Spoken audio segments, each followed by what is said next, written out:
Hello, my name is Brenda Lizeth Romero Palacios, and today I'm presenting the final project, which is a presentation about the Tigray War in Ethiopia, its strategy to resolve the conflict, and what the solution was. So, the conflict in Tigray basically was an armed conflict between forces allied with the Ethiopian federal government and Eritrea on one side. And on the other side, there was the Tigray People's Liberation Front.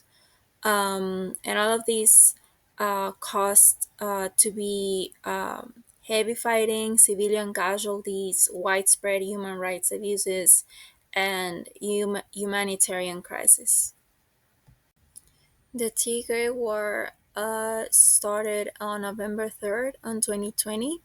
And it started when the TPLF forces attacked the Northern Command headquarters of the Ethiopian National Defense Force and other bases in Tigray.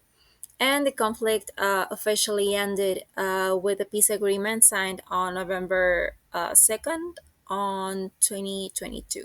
That'll be 2 years later after it started.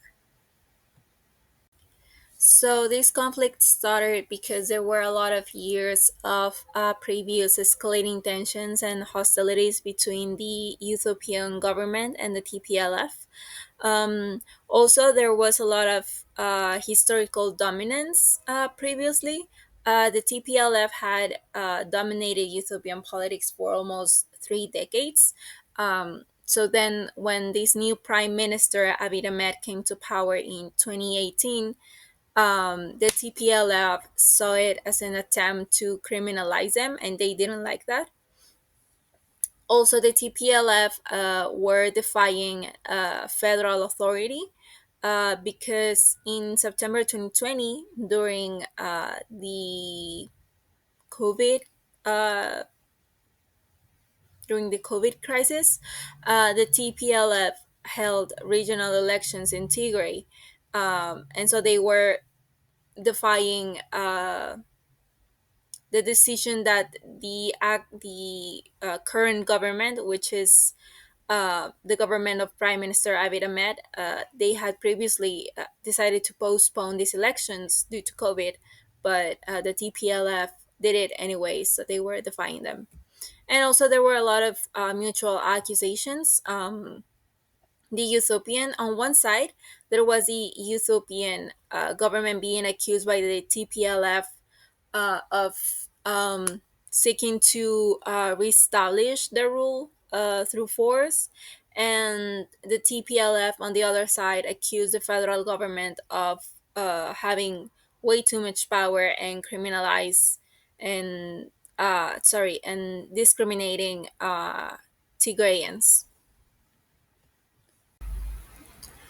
The strategy that was used to solve the conflict was basically a mix between diplomatic negotiations and mediation and arbitration, which these two strategies were the ones that we saw in class. Um, and the primary strategy that was actually used in this conflict was mediated peace negotiations. Um, and these tragedies culminated in the Pretoria Agreement, which I'm going to talk about in the next slide. So basically, the African Union leadership and mediation. Um, this is about the African Union taking the lead in facilitating the peace talks and practicing the principle of African solutions to African problems. Also, Faye's approach to peace. The resolution wasn't just a single event that took place someday, but it was rather a process that took a long time ago to come to.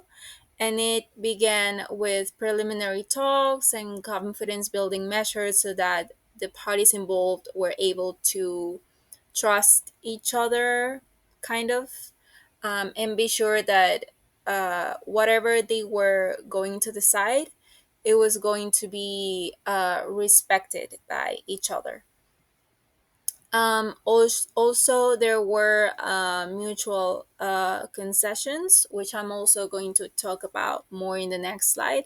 But these were basically to stop any hostilities and the restoration of federal authority and humanitarian access, because there were a lot of crises, and the restoration of services. Also, there was a lot of international intervention, or like pressure. States like the US were putting a lot of pressure in making these two parties come to an agreement, and telling them the benefits of doing that. So that's why the main strategy was mediated peace negotiations.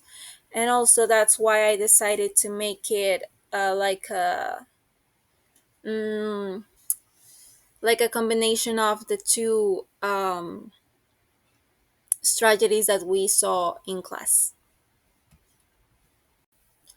After negotiating about the conflict and the terms that they would come to, the conflict was formally resolved on November 2nd, 2 years later after it started in 2022. And so it was solved through the Pretoria Agreement in Pretoria, South Africa. And some of the mediation efforts that were made to come to this agreement were cessation of hostilities, systematic and orderly disarmament of TPLF combatants, restoration of law and order, restoration of basic services to the region. Um, the Ethiopian government had to delist the TPLF as a terrorist group, and also there had to be accountability for all the human rights violations.